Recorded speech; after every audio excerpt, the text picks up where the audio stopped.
Hello and welcome to this week's edition of the Friday Expose with XP Property.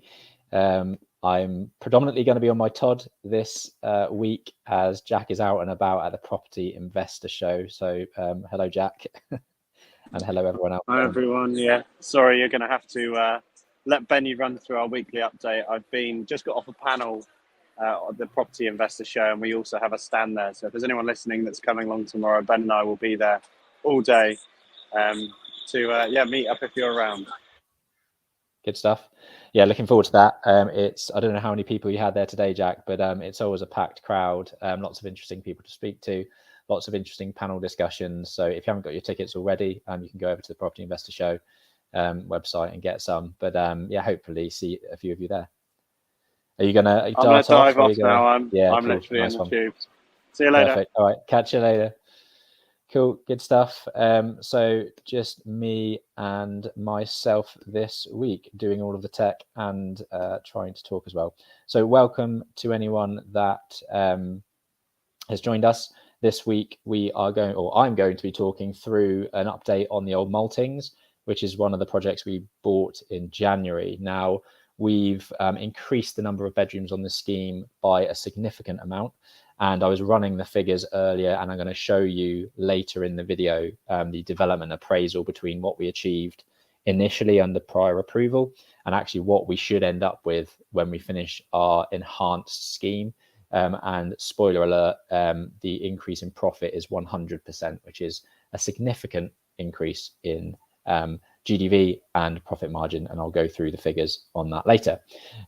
Two, we are currently open for investment on a number of projects, and I'll talk a little bit more about that. I recorded a very interesting podcast with Josh Keegan of the Ultimate FD this week. I'm going to be talking a little bit about an exit bridge, which we're doing on one of our schemes, Sunset Court, and I'll talk you through the detail of that.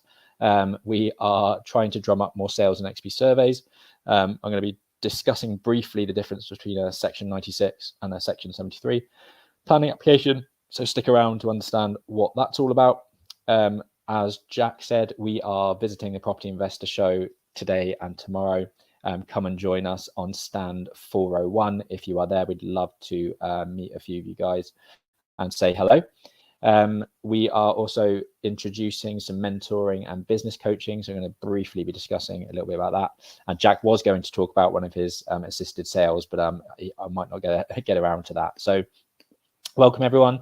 Going back to number one, the old Maltings. If you have been following our progress, this is a really interesting project that is 10,000 square feet of office space that we are converting into originally 16 flats, but we have larger ambitions for that via further enhanced planning applications, new build elements, which involve converting this car parking undercroft, converting the plant rooms and bin stores into effectively a 2-bed flat, and then building a pair of semis kind of where these cars are on the right hand side, as well as going up into this loft space to add, I think, an extra 7 bedroom spaces.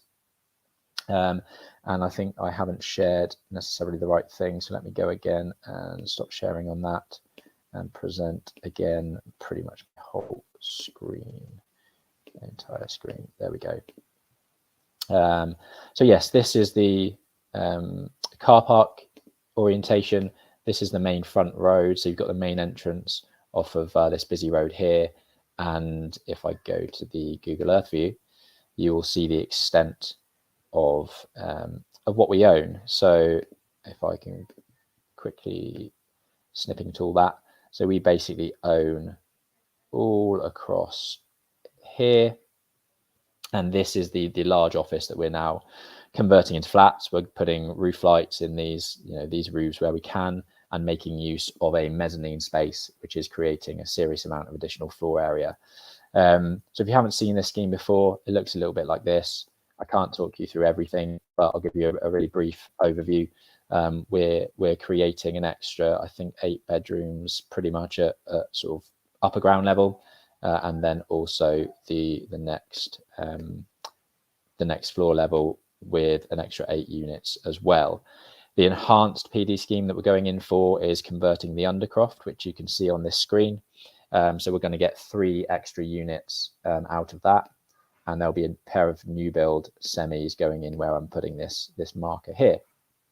The 8 units at the first floor level, which is sort of what you see on this screen, will actually be enhanced further by going up into the loft space, which you can see here. So we're getting an extra 1, 2, 3, 4, 5, 6, 7, 8.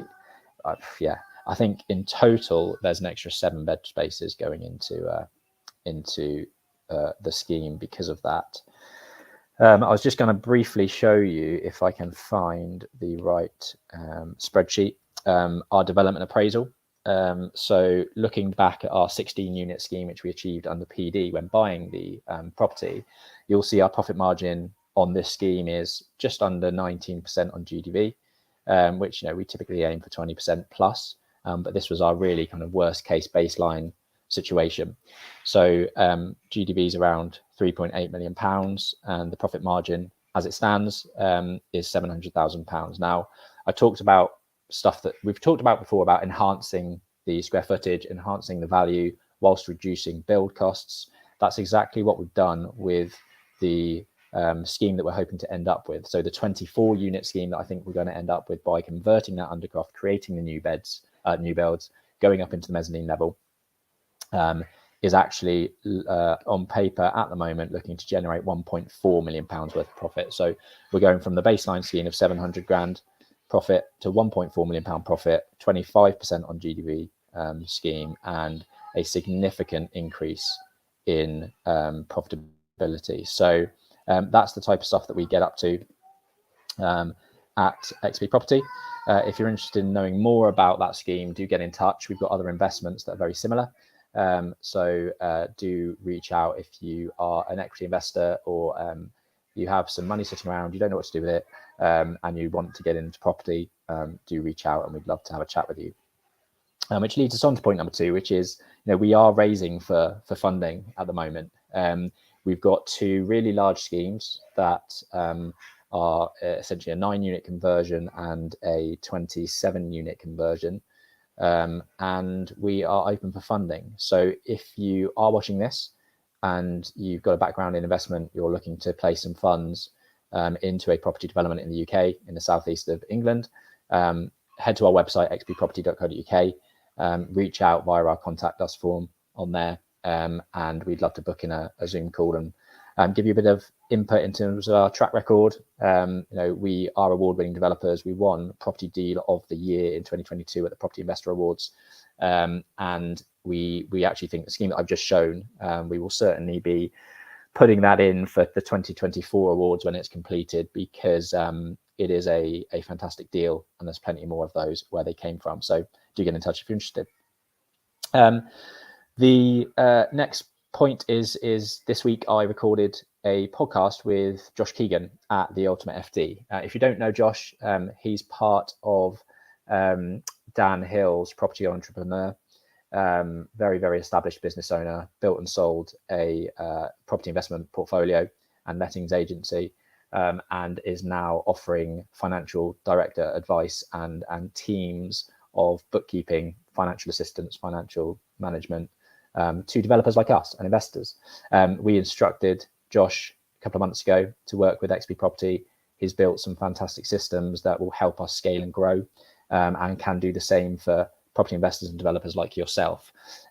So yeah, look out for the podcast. There's some really interesting discussion that will hopefully help you grow your businesses, but also help you, stop you making some of the mistakes that Jack and I have made to date, and save you lots and lots of money. So yeah, do get in touch if you're interested in an introduction to Josh, and also go and head over to Spotify, Apple, and download or subscribe and follow to the Ultimate FD podcast. You will not be missing out by joining that. I listen to it religiously every Monday on the way to work. He launches a new episode every Sunday, and it's a great resource to use. What is an exit bridge? So I'm going to be talking through briefly our project in Sunset Court, which again, if you've been following us, you'd have seen the progress of this as it's coming along. I'm trying to, in the background, get some images just to give you some insight into what I'm talking about. But it's a office conversion to 4 flats and a pair of semis in the car park, and we are currently landscaping. So we're at the very end of a project, and this will be obviously quite common for a lot of people, where you finish the scheme and you are coming off your development finance. You don't have all of the units sold at the moment, but you don't really want to be staying on an expensive bridge or an expensive development finance product. Exit bridges are specifically designed for effectively the sales period of the of your development. So once you've got to practical completion, you've got your warranties in place, you can refinance onto an exit bridge, which at the moment is coming out around about sort of 10-11%. And then as you sell the units, you kind of pay down that debt. But it's a great way of taking a loan out for sort of 6 to 12 months whilst those sales trickle in, and getting you off the development finance that you've used to get to that point. So yeah, just a little bit of a background into what an exit bridge looks like. If you've got any questions about that, do ask in the comments. This is a live Q&A. It's open and a free-for-all for anyone to kind of reach out and ask specific questions that they're struggling with in their businesses, or anything they want to know about property development or property investment. XP Surveys is growing. I wanted to briefly touch on some of the things that I'm doing as a young business. Often, you don't have potentially the budget to be ploughing into marketing agencies and sales outreach.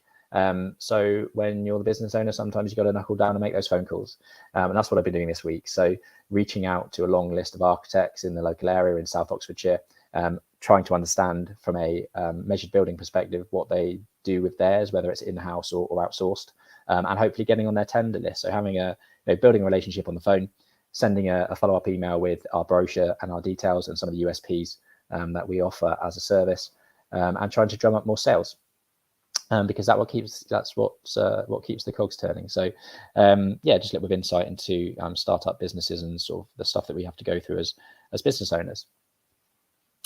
Number 6 is all about planning terminology. So we've recently submitted a couple of Section 96 applications and also some Section 73 applications.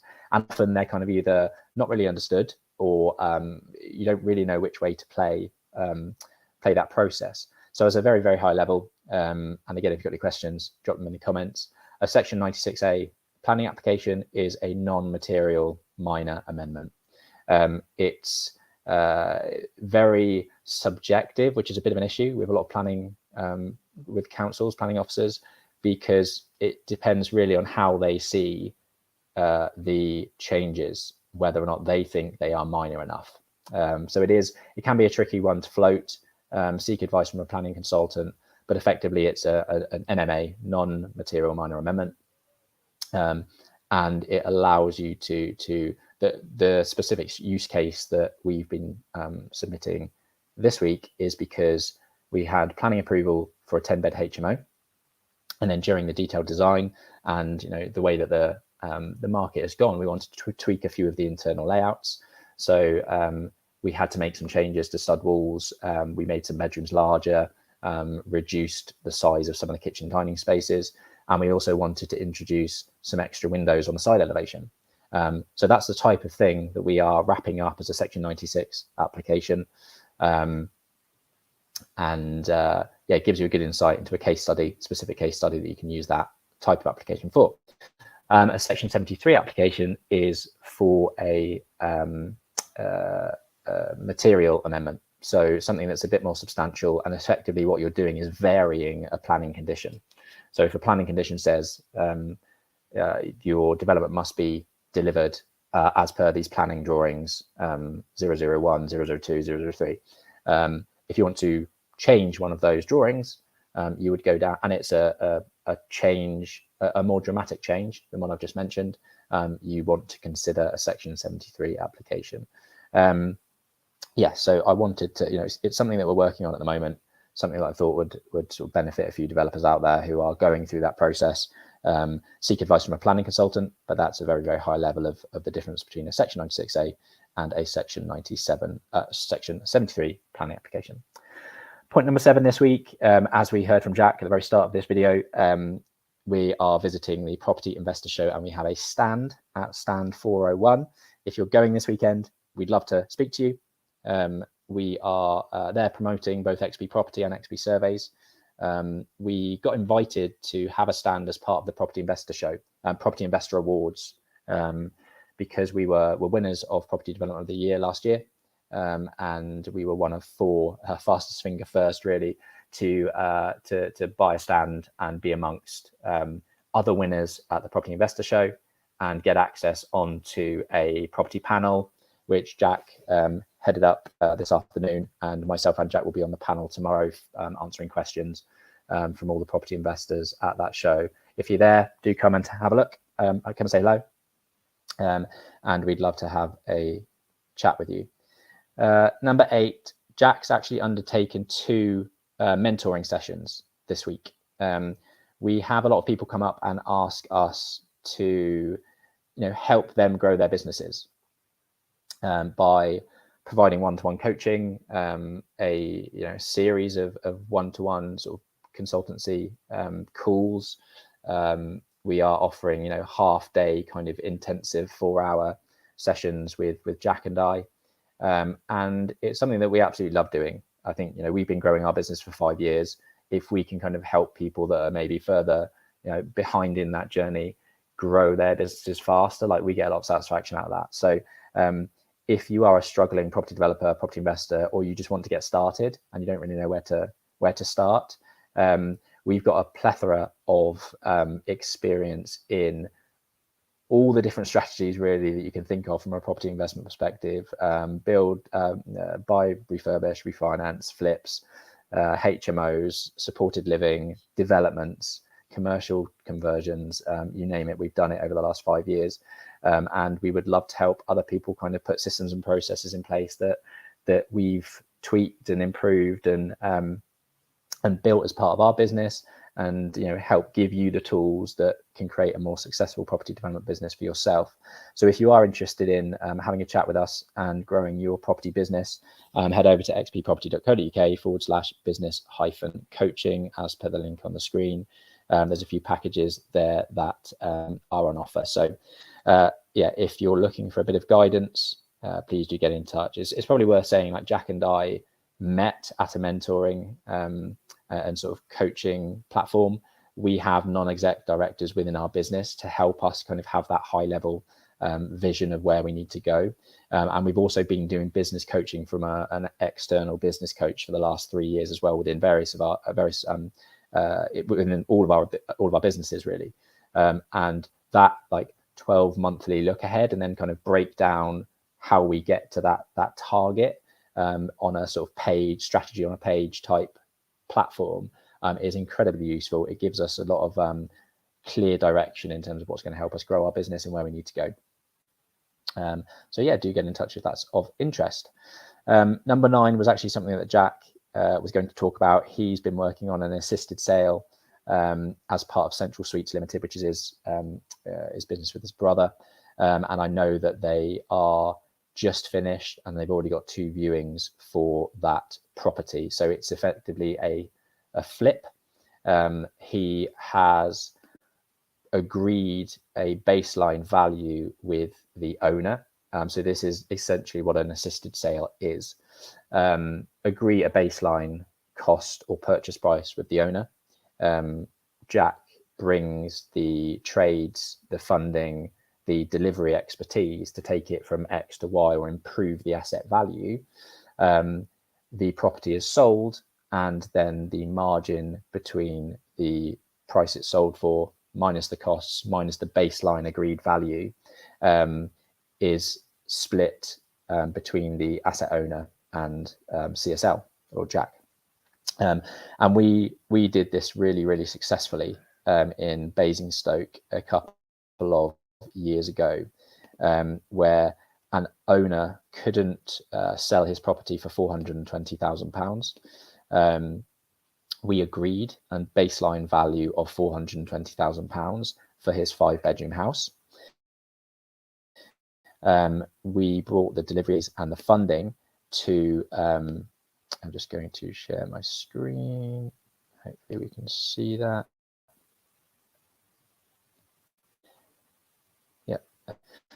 Which was this. There is a detailed videos on our YouTube channel of how we did this and what an assisted sale is in more depth. But effectively, the property owner couldn't sell the property for £420,000, couldn't sell it at auction, couldn't sell it on Rightmove. So we said to him, look, we will buy it for a baseline value of £420,000. We will bring the £100,000 to deliver the scheme with you on a joint venture basis, and whatever profit is made, we will split. So effectively, he walked away with £420,000, and you can see here we achieved a value of £640,000 in resale. So we bought it for £420,000, or agreed £420,000, spent £100,000 on it. There's probably £20,000 of extra costs in there. So effectively, there was £80,000 to £100,000 in profit to split between us. Our return might have been 40 grand on 100 grand for 5 months work or 6 months work, which is a really, really good return on investment. And he actually achieved, for argument's sake, £460,000 for a house that he couldn't sell for £420,000 6 months before. So it's an absolute win-win for both parties, and a very, very good strategy to have under your belt if you can negotiate that with the owner. Cool.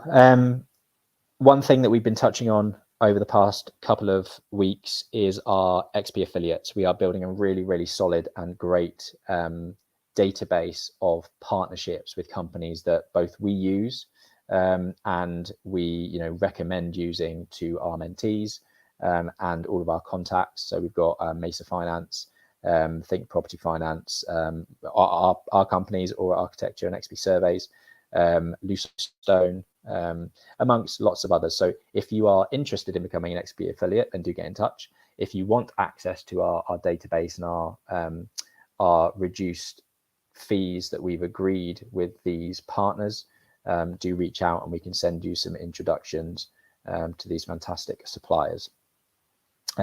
If you're not already on our newsletter list, then do sign up via our website.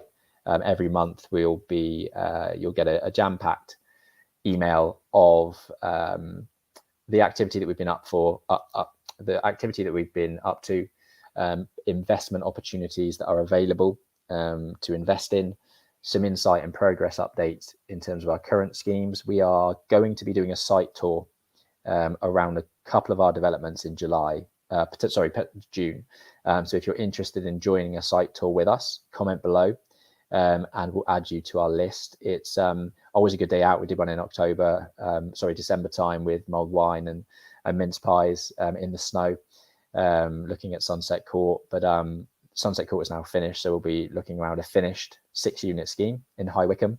We'll be going around the project, the old Maltings, which I talked through at the start of this video, and we should be starting works very, very shortly on that site.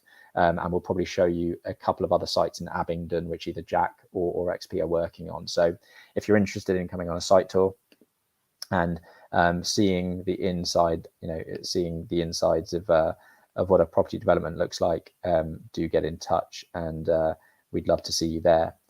I think that's really it from me this week. So thanks for watching. If you have been, if you made it to the end, thank you very much. Jack will be back next week, so he will be able to fill you in on all of the interesting stuff that's been going on with Central Suites Limited. But for now, thanks for listening and see you next week.